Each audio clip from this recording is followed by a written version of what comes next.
the land and its boundaries. The Arabian Peninsula lies in the far southwest of Asia, bordered by the Red Sea on the west, the Gulf of Aden to the south, the Arabian Sea and Gulf of Oman to the southeast, and the Persian Gulf to the east. Its northern edges blur into the deserts of Syria and Iraq, forming a natural transition from sand to steppe. Covering over 3.1 million square kilometers, it's one of the largest peninsulas on Earth, dominated by Saudi Arabia, with Yemen, Oman, the UAE, Qatar, Kuwait, and Bahrain completing the picture. Almost all of this vast interior is desert, a kingdom of wind, dunes, and mirage. The great landforms of Arabia. At the heart of Arabia lies a giant plateau, the Najd Yemen Plateau, gently sloping northeast toward the Persian Gulf. Elevations here range from 500 to 2,500 meters, but it's not a flat land, far from it. Along the western edge, the land suddenly rises into dramatic escarpments, the Hijaz and Asir Mountains, known together as the Sarawat Range. Here, peaks soar beyond 3,000 meters, including Yemen's Jabal Shuaib, Arabia's highest at 3,665 meters. In the east, the Al-Hajar Mountains of Oman mirror these heights, with Jabal Shams reaching just over 3,000 meters. These ranges are not just scenic. They capture precious moisture from the monsoon winds and feed life into the wadis below. To the north and east, the plateau descends into sedimentary lowlands and coastal plains, from the Tihama along the Red Sea to the flat Sabqa plains of the Persian Gulf. And scattered across western Arabia, we find dark volcanic plateaus, the Harat, ancient lava fields like Harat Kebar and Harat Rahat, silent witnesses of a fiery past. The climate of extremes. Arabia's climate is as fierce as its geography. Running right through its center is the Tropic of Cancer, ensuring blistering summers where temperatures soar beyond 45 degrees Celsius and even 50 degrees Celsius in the shade.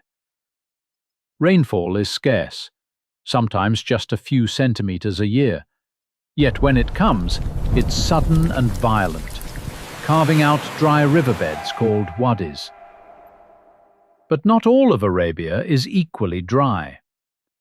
The southwestern highlands of Yemen and Dhofar catch the Indian monsoon, turning the mountains green each summer.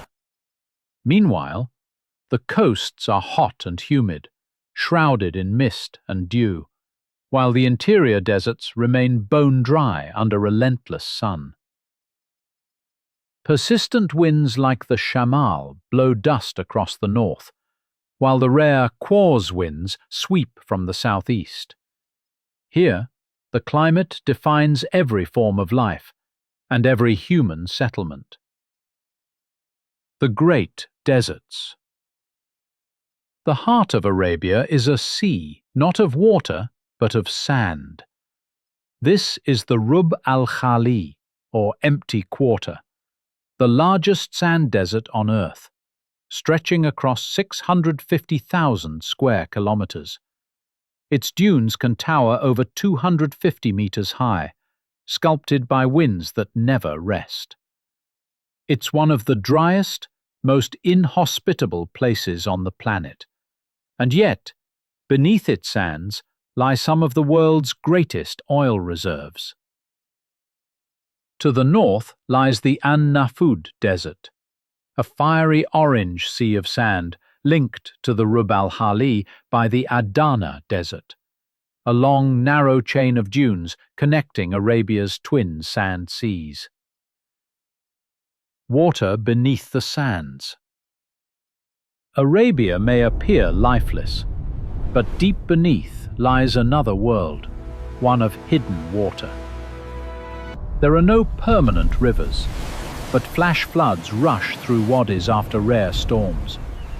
For millennia, life here has depended on oases, like Al-Hassa and Qatif, where groundwater once surged from natural springs. Today, most of Arabia's water comes from fossil aquifers, ancient underground reservoirs that formed in wetter ages long past. The living desert. Despite the harshness, Arabia is alive. Sparse shrubs like caligonum, haloxylon and acacia dot the dunes, while wadis bloom with tamaricks and oleander after rains. And on the coasts, mangrove forests thrive in quiet bays, protecting fragile ecosystems where desert meets sea. Each zone, from the sand dunes to the fog forests of Dhofar, tells its own story of adaptation and endurance. This is Arabia, the timeless heart of the desert world,